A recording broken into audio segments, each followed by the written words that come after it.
Who's your emergency contact? Who should we notify in the case of death? Welcome to the USP, where I spent the last 2+ decades of my life. We're in bloody Beaumont. And bloody Beaumont is what it is. If you've been following the episodes, it's just a lot of chaos, a lot of drama, and a lot of violence. I was only in bloody Beaumont for 2 years, from March 2006 till March of 2008. I was there everywhere I've been. I'm there as long as the hell they either close the prison or I get shipped out through disciplinary transfer. I've never been able to request to go to another joint. When I was in bloody Beaumont, they were opening up USP Tucson. And me being from Utah, I like being out on the West Coast, So I tried to put in for USP Tucson, but my counselor wouldn't let me go because of my track record. They said they didn't want people in there with my type of record.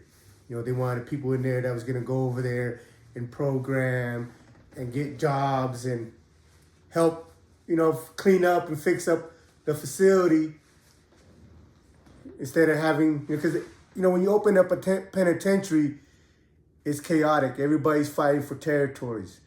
Like I've told you in my Victorville series, because I opened up Victorville. So leading up to this, I'm trying to get away from bloody Beaumont, because who really wants to live in that type of environment? I mean, every penitentiary has got their violence, got their chaos, got their drama. But like I said, it was just something that was in the water out there in Beaumont, and everything was just a little extra. So leading up to us leaving, everything ended up blowing up in bloody Beaumont. They let a dude out of the shoe. He was a Crip, but he was a Texas Crip. And they put him in the cell with another Crip, but he was a California Crip. And I've shared with you before on how the California Crips feel about the Crips from everywhere else. And especially in a penitentiary, everybody is racist, biased, prejudice, all those negative aspects that keeps us separated. It exists in a concentrated level. So if you're not from where somebody else is from, they really don't want to fuck with you. The only time you see people crossing those lines and become real good friends is when they really jail. But for the most part, everybody just hangs out with who they hang out with their gang, with their race, with their people from their area. Because everybody knows, no matter what kind of relationship you have with this person, if that relationship isn't to the point where you're gonna ride and die with each other, then there's gonna become a time where you might have to chop each other up. And I don't say that lightly, because we all understand the politics of prison. And we all can be cool and sociable 99% of the time. But when that line is drawn and everybody goes to their corner, then it doesn't matter who it is on the other side of that line. It doesn't matter if you're friends with them or associates, or you know them, you're cool with them. But there's no animosity, and this is not personal. Everybody understands the politics. So everybody always keeps their relationship at an arm's distance. But again, 90% of the time when someone's getting chopped up, it's not by another race, it's not by another gang. It's always in-house, within their own. So doesn't matter if you're in a big gang in a penitentiary, or if you're what the Mexicans call Solano, on your own, solo, by yourself. At the end of the day, we're all by ourselves. We all walk the yard by ourselves. We're all responsible for our own. Because the only person that you can guarantee that's going to have your back is yourself. Because a lot of time, that guy sitting next to you, your best buddy, when you fuck up, he's the one that's going to be asked to punish you. And at the same time, he's the one that's going to insist on being the one to punish you because he's your friend. And I know that concept is kind of hard to understand, but it's like this. You want that responsibility to correct or to do whatever needs to be done. You don't want somebody else doing it. And sometimes that guy next to you, that's your buddy, that's your best friend, when he comes to punish you, it's going to be worse than if it were strangers or another gang. Because now this guy that you forced to hurt you feels something personal. Because I always tell people, like, if they see us hanging out with each other, then the way they perceive you is a reflection on me. You know, it goes back to the old terminology, bird of a feather flock together. So if everybody thinks I'm a stand-up guy and I bring you around, they're going to associate you with me, so they're going to think that you're a stand-up guy too. And if you turn out to be a douchebag, they're going to look at me like, damn, Mesa, why would you even be associating yourself with this kind of a dude? Vice versa. You know, if I'm hanging out with somebody, my action is going to reflect on them. So when somebody's not up to par, up to our standards, and we invite them in our circle because we're afraid that we don't have the numbers or we need the numbers or for whatever reason, unless you're pressing that dude, unless you're extorting that dude, it's going to be a bad reflection on you. Because everybody knows everybody in there.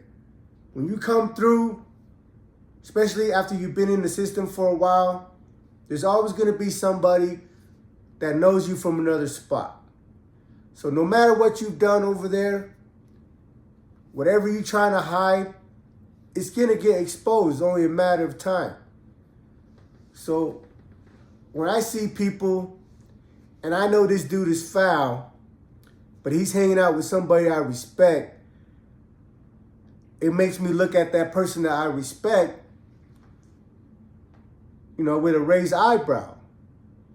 If this guy's not extorting this guy, and he's really hanging out with him because he really genuinely likes the guy, then for me, I'm gonna have to part ways. You know, the things out here on the street is that you never really get a chance to know that dude that's riding next to you, that dude that you're hanging out with at the spot, because you haven't been forced in a situation where everything matters. And out here, certain behaviors are more acceptable as opposed to being in there. You know, I have my beanie on right here, you know, courtesy of Al Raw and Pro Se Apparels. You know, he saw me on YouTube and he sent me a shipment. I don't have enough to put on my website to sell, but I've sold them all to out here in the Valley, in West Valley. And thank you, Al. But this is an embodiment of what I'm aspiring to be. You know, being accountable for my action, being mindful of things that I do, and always continuously striving to be great. I'm far from it, you know, but I don't want to have that, oh, we're only human as an excuse, because there are no excuses. But it's a hard thing to do. But for me and for my brand is that as long as you continue to step forward as long as you're progressing, then you're embodying this mentality.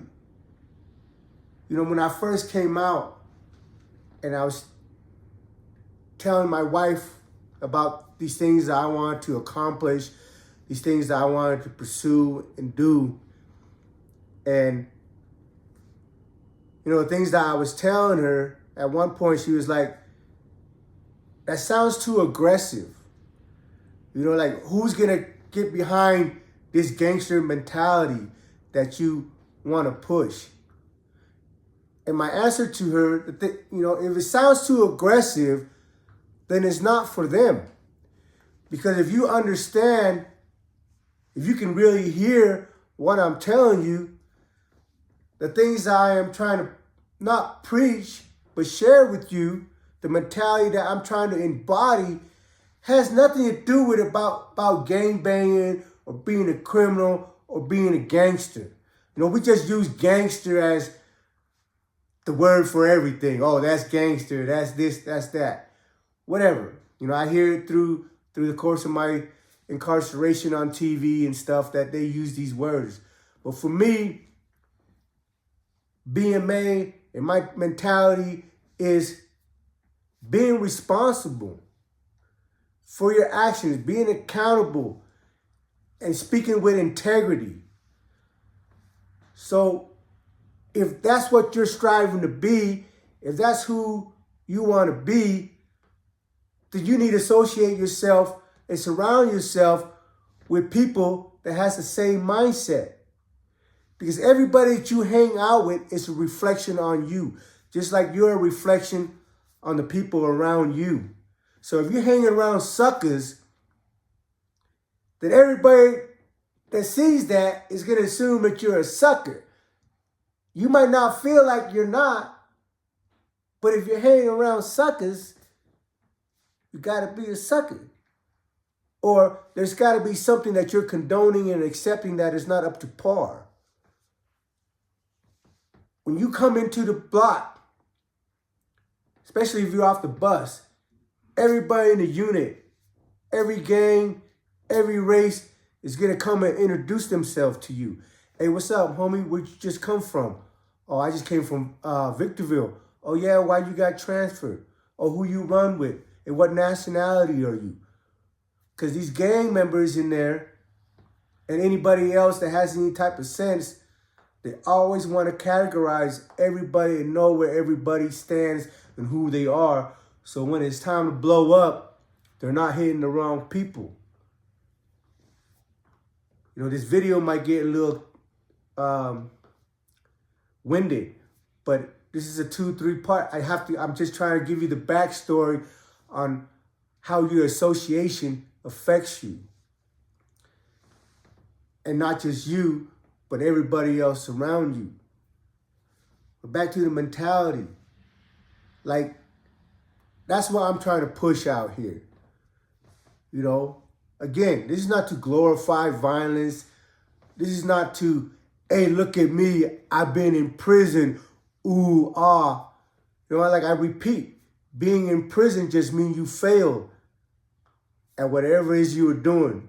Doesn't matter if you got away with everything you did and somebody told on you. You weren't doing anything that was productive, anything that you can keep, and then you end up in prison. But surviving it is something that you can have a little pride in. But not just surviving it, but surviving it as a G. But not just that, also is learning from your experience and coming to a point in your life where you have a better understanding of what is acceptable and what is not. And I had to conduct myself with integrity in prison. Maybe I didn't always have that in me, or maybe I did. But in prison, to survive it, to be respected, you have to carry yourself a certain way. But it can't be a front, because 20 decades, not 20 decades, but 20 years, you can't pretend for that long. You know, your true self is going to come out. People can't even pretend for more than a couple months. Because you have these dudes that come in and they, you hear them talk, you see the way they walk, and their first impression, you're like, damn, this dude's a gangster, this dude's a G. But then, with each passing day, you start seeing his true self come out, and you're like, man, you're just a lame. But there's nothing wrong with being a lame. That's what, if you are, that's what you are. It's just where people feel offended is that you're pretending to be somebody else. Because there's dudes in there that ain't with the shit. That ain't gangster, that ain't this and that, and they don't ever try to be. And those dudes are more respected because they're just being who they are. And the people around them gets to decide if I still want to associate myself knowing that you're this, and that, instead of building an affection and a relationship on the person they think they are. We have different ideas and different acceptance as opposed to the people in prison and to the people out here. You, yourself, you want to have friends around you that conduct themselves with integrity, that you can trust, that you can count on. Well, if you expect those aspects from the people around you, shouldn't you yourself be a friend that conduct yourself with integrity, that is people can rely on, that people can trust? We always expect the other person to have certain attributes, but we never stop to think that maybe we should instill those attributes, those mentality and those skills within ourselves too.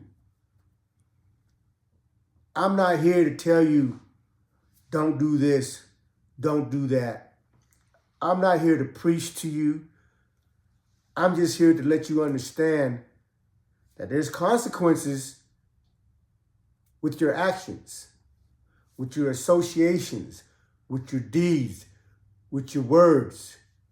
And it's time for us to hold ourselves accountable for all these things.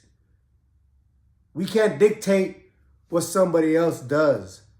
So I'm not here to point the finger about how everybody else is behaving or talking or not. I'm here to hold myself accountable. And like I said, it's a work in progress. It's hard there's no switch that you can just turn off because you're no longer in this environment. So I deal with some issues that I have when I run across people, the way they act, the way they speak. But I'm not a type of person that wear my emotions on my sleeve, especially when it comes to the negative emotion. I'm a pretty good poker player, so I have a poker face. But at the same time, I understand that not everybody wants to strive to a certain level of standards. And you need to learn how to recognize that, because you can't waste your life away around people that's just going to keep you underwater. And no matter what people's opinion are, people that live this life, people that's been where I've been, and the people that, they're like me. I can't, the people, there's a whole lot of garbage out there, but the few that are like me, we have standards. There's certain behaviors we don't accept. There's certain behaviors we don't tolerate. We don't violate kids. We don't violate women. We don't tell on people. Welcome to the USP.